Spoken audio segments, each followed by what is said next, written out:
Pune MIDC मध्ये अजित पवारांची भाजपची की शिंदेंच्या नेत्यांची दादागिरी आहे? कोण दादागिरी करतं? फडणवीसांनी नाव जाहीर करावं, रोहित पवारांची मागणी.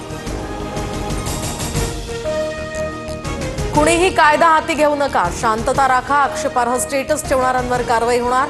यवतमधील तणावानंतर मुख्यमंत्री फडणवीसांचा इशारा.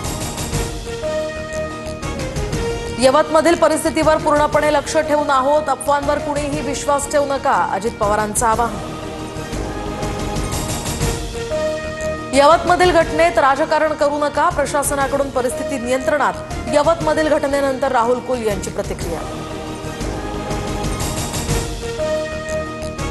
पुण्याच्या यवतमधील परिस्थिती आता पूर्वपदावर. छत्रपती शिवाजी महाराजांच्या पुतळ्याचा अपमान केल्यानंतर तणाव, जमावबंदी लागू, 15 जण ताब्यात, तर यवतमधील सर्व शाळा सध्या बंद.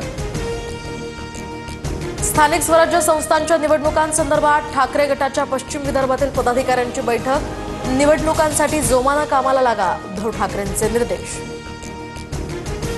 राहुल गांधींनी कोणत्याही मुद्द्यावर पत्र पाठवलेलं नाही, त्यांचे आरोप बेकायदेशीर. राहुल गांधींच्या आरोपांवर निवडणूक आयोगाचं स्पष्टीकरण.